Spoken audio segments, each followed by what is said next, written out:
When most people think about finance, they think spreadsheets, forecasts, and reports. What they don't think about is momentum. At Checkr, finance isn't a back office function, it's on the field. It helps decide where we invest, how we scale, and how fast we move. In this episode, I'm walking through San Francisco with Karl, who leads finance at Checkr, to unpack how data, AI, and ownership is a mindset that turns finance into a growth engine. This isn't about numbers, it's about bending the success curve. Let's tune in and hear more about how Karl leads his team at Checkr. Karl, we are here in the heart of San Francisco, walking towards one of my favorite places, the Ferry Building. Could have had this conversation anywhere behind a conference room. This Ferry Building has been in San Francisco for like 100 years. Food, goods, thoughts have ran right through this port. And so today we're talking about finance. And I feel like as a lot of stuff moves through the heart of San Francisco, finance is actually the heart of what we do at Checkr. So I'm talking to you because you are the heart director of finance at Checkr. Tell me a little bit about your role there, man. Yeah, first I'll share the Ferry Building special to me too. Oh, talk to me. My first day working in San Francisco, I flew from New York and I started at Square. Still nostalgic for me every time I come here because there's there's origins here. And I remember who I was back then, the ambition I had and the hustle. Yeah. So this is a special place for me too. So you're not originally from San Francisco?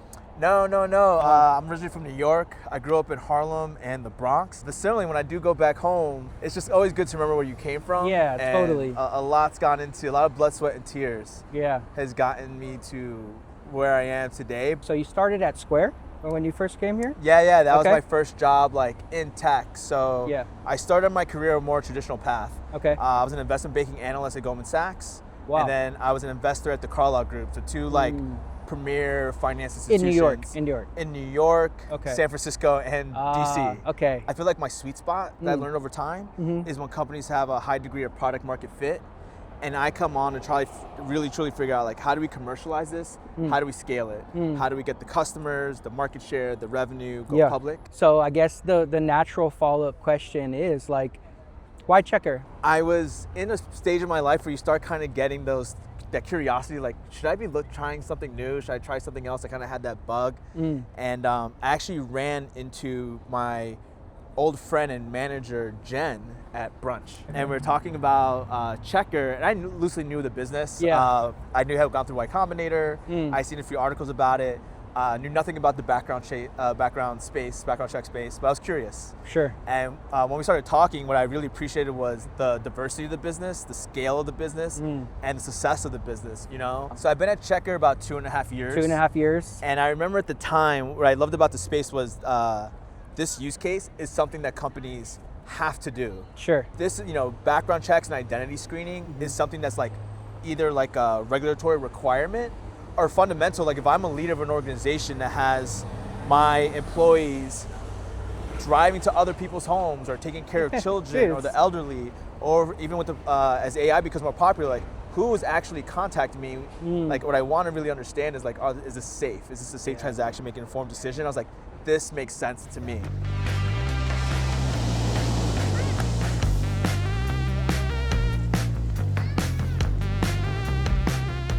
What did you notice early on that Checkr had that was different from all of the players in this space?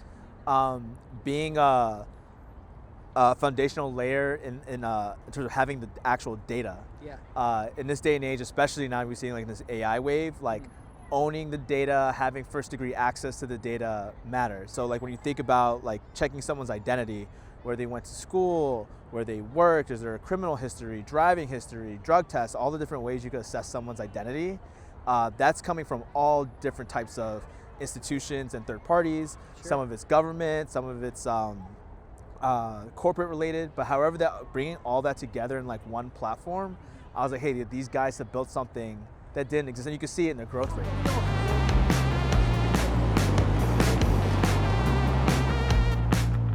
A lot of people right now are talking the talk when it comes to AI. So at Checkr, we build AI for our customers. They totally use that, but we also incorporate it within the internal framework of Checkr. And I think that's what's really special about Checkr and what you do within finance, because I know your team is really using it to shape new workflows. how is you and your team in finance really utilizing AI to like change the game of the way your team works? Yeah, so first, we are very intentional. We've made this a priority. So we give an example.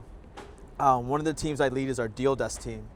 And in our mid-market segment, we've structured the data for those deals in a way that's like suitable, that like we should be able to figure this out with AI. And what we've been able to build over time is we have a Slack tool that we use some data from Salesforce, put it into our Slack, and then behind the scenes, we have a model that outputs what the recommended price range is for a deal. Crazy. With roughly like 60 to 70% accurate. So I wouldn't just go like press print. Right. And this is the price of the deal, but like that used to be 10%. Not utilizing something to replace people or maybe the workflows, but get you to those decisions faster. Think about it, when you're really generating a lot of alpha, you're being creative and you're hustling, 5 hours back is crazy. Game changing. Right. Game changing. And that's what we're able to do, is like give people time back or allow them, like, it's not like the work necessarily gets harder, but you're going faster. And I learned this from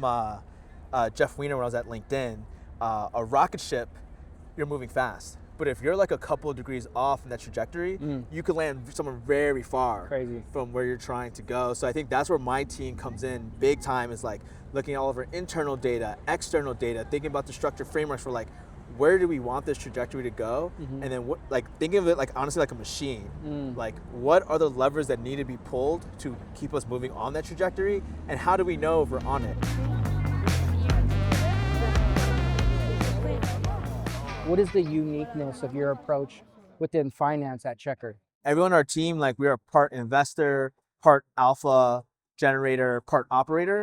And I think that's unique to like, certain types of strategic finance teams, that we want to try to create that value. How are we going to operate? What's going to be the flow of the information? Who's responsible? Who's accountable?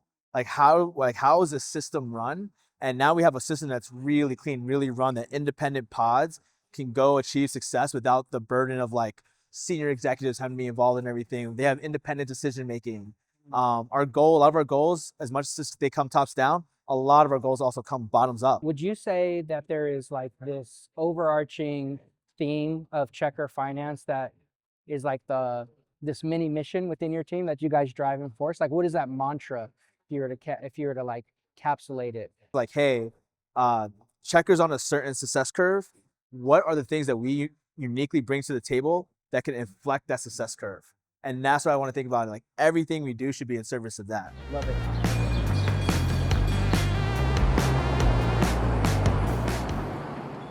Checkr is an amazing place to work. I've really enjoyed that culture. And so being in the heart of San Francisco, in the heart of tech, in a industry leading company is something that really sets us apart.